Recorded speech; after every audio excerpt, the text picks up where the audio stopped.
በስመ አብ ወወልድ ወመንፈስ ቅዱስ አሐዱ አምላክ አሜን። ሰላም አምላክ ምሳኹም ይኹን። ክቡራት ኣሕዋትና ሓትን ደቂ ተዋህዶ ከመይ ውዒልኩም? እግዚአብሔር ይመስገን ኢልና ክነመስግነው እስካብ ዛ ሰዓት እዚኣ ንረኺብና ብሰላም ብጥዕና ገይሩ ዘፅንሐና ልዑል ባህሪ እግዚአብሔር ኣምላኽና ክብርን ምስጋናን ይብፅሓዮ። እሺ ፍቁራተይ ኣብ ዝሓለፈ ንባብ ካልኣይ ቆሮንጦስ እንታይ ዕላማ ገይሩ ዝተፃሓፈ እዩ ዝብል ርኢና፣ ከምኡ እውን ክስካብ ምዕራፍ 6 ዘሎ ርኢና እዩ ኣለና። ሎማዓንቲ ደግሞ ምዕራፍ 7 ምዕራፍ 8 ንባብ ክንርኢና ማለት እዩ። ነዚ ቻናል ሓደሽቲ ዝኾንኩም ኣሕዋት ሳብስክራይብ ብምግባር ቤተሰብ ኩኑ፣ ተኸታተልቲ ዝኾንኩም ደግሞ የኽብር ለና ወልኩ ነዚ ቪድዮ ብላይክ ጀምርዎ። ናብኡ ክብለኩም ሰናይ ፃኒሕት ፍቁራተይ። እምበኣርከስ ኣቶም ፍቁራተይ እዚ ኩሉ ተስፋ እዙይ ካብ ሃለወናስ ካብቲ ኩሉ ስጋን መንፈስን ዘረክስ ርእስና ነንጽህ ንእግዚአብሔር ብምፍራሕ ቅድስናና ፍጹም ንግበሮ። ጳውሎስ ከምዚ ተሓወሰ፣ ልብኹም ኣስፊሕኩም ክፈቱልና፣ ንሕና ንሓደ እኳ ኣይዓመፅናን፣ ንሓደ እኳ ኣይጎዳእናን፣ ንሓደ እውን ኣይተበለፅናሉን። እዚ ዝብለኩም ዘለኹ ክወቕሰኩም ኢለ ኣይኮንኩን፣ ከምቲ ኣቀዲመ ዝበልኩኹም ኣብ ልብና ኢኹም ዘለኹም እሞ ብህይወት እንተልና ወይ እንተሞትና ኩሉ ሻዕ ብሓደ ኢና። ኣባኻትኩም ዓብዪ እምነት ኣለኒ፣ ብኣኻትኩም ዘለኒ ትምክሕቲ ከዓ ዓብዪ እዩ። ተጸናኒዐ እውን ኣለኹ። ብዙሕ መከራ እኳ እንተሃለወና ሓጎሰይ ወሰን የብሉን። ኣብ መቄዶንያ ምስ በጻሕና ድማ ብኩሉ ጨነቐና እምበር ብስጋና ዕረፍቲ ኣይረኸብናን። ኣብ ወፃኢ ውግእ ኣብ ውሽጢ እውን ፍርሓት ነበረና። እቲ ንዝሓዝኑ ዘጸናንዕ እግዚአብሔር ግና ብምምጻእ ቲቶ ገይሩ ኣጸናንዕና። ግና በቲ ንሱ ካባኻትኩም ዝረኽቦ ምጽንናዕ ደኣ እምበር ብምምጻኡ ጥራሕ ኣይኮነን። ናተይ ናፍቖት ከም ዘለኩም ከም እተናሳሓኹም ንኣይ እውን እምብዛ ከም እተሓልዩ ምስ ነገረና የመና ተሓጐስኩ። ብመልእኽተይ ኣጉሄኩም እንተኾንኩ እኳ ኣየናስሐንን እዩ። ቅድም ግና ንግዚኡ እኳ እንተኾነ ከም ዘጉሃኹኹም ስለ ዝፈለጥኩ ኣናሲሑኒ ነይሩ። ሕዚ ግና ስለ ዘጉሃኹኹም ዘይኮነስ በኣና ምኽንያት ዝኾነ ጉድኣት ስለ ዘይበፅሐኩምን ከም ፍቓድ እግዚኣብሔር ንንስሓ ስለ ዝጉሃኹምን ሕጉስ ኣለኹ። ከም ፍቓድ እግዚኣብሔር ምጉሃይ ናብ ድሕነት ዘብፅሕ ንስሓ የስዕብ፣ ኣየናስሐን ከዓ እዩ። ጓሂ ዓለም ግና ሞት የስዕብ እዩ። እንሆ እዚ ከም ፍቓድ እግዚኣብሔር ዝጓሃኹምዎ ክትፅዕሩን ካብ በደል ንጹሃት ምዃንኩም ክተረድኡን ገበረኩም። ሓጢኣት ምጽላእን ፍርሃት እግዚአብሔር ከም ዝህልወኩምን ከም እትናፍቁን መንፈሳዊ ቅንኣት ከም ዝሓደረኩምን በቅንዕና ከም እትፈርዱን እውን ገበረኩም። በዚ ነገር እዚ ብኩሉ ንጹሃት ከም ዝኾንኩም ኣመስከርኩም። እምበኣር ኣነ ጸሓፍኩልኩም በኣና ከም እትግደሱ ኣብ ቅድሚ እግዚአብሔር ንኣኻትኩም ጉህድ ምእንቲ ክኸውን ኢለ እየ እምበር ብዛዕባ በዳሊ ወይ ብዛዕባ ተበዳሊ ኢለ ኣይኮንኩን ዝጸሓፍኩልኩም።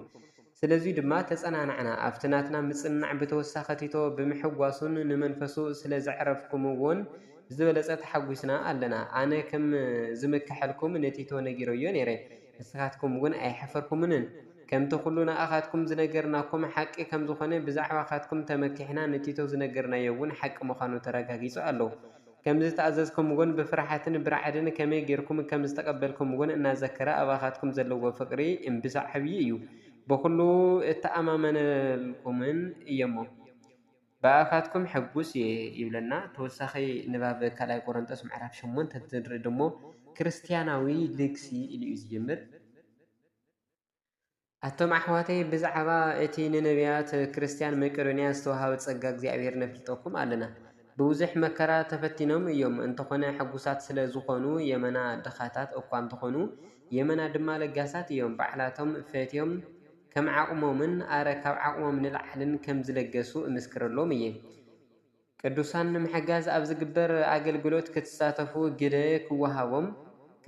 ግደ ክዋሃቦም ኣበርቲዖም ለመኑና። ከምቲ ንሕና ዝተጸበናዮ ዘይኮነ ከዓ ቀደም ጎይታ ድሕሪኡ ከዓ ንኣና ከም ፍቓድ እግዚኣብሔር ርእሶም ወፈዩ።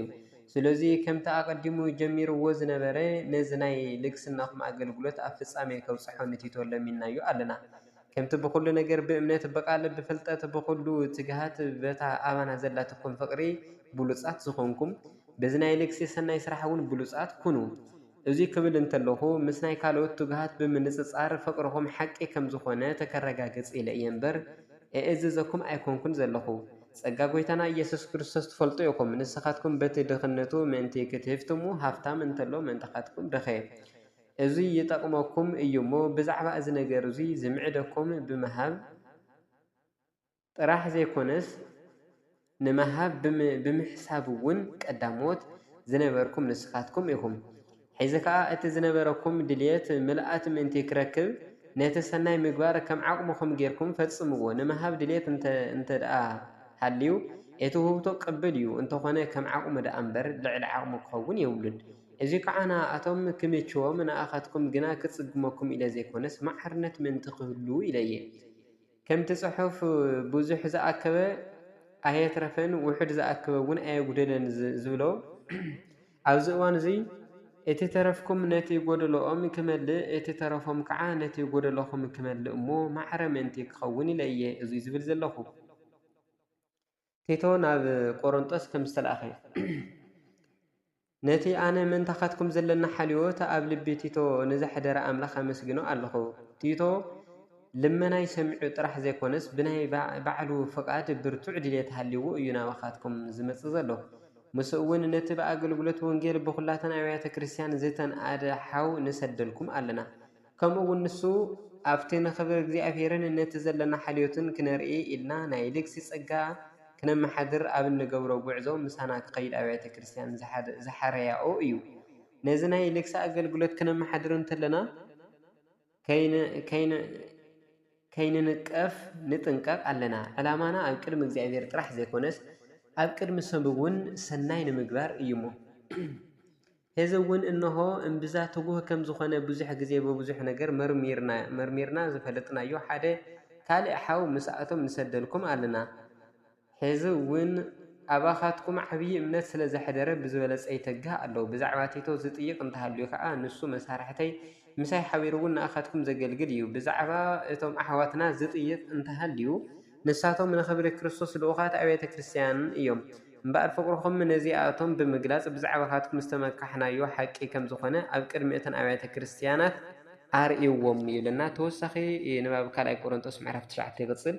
ወስብሐት ለእግዚአብሔር ልዑል ወለወላዲቱ ድንግል ወለመስቀሉ ክቡር አሜን።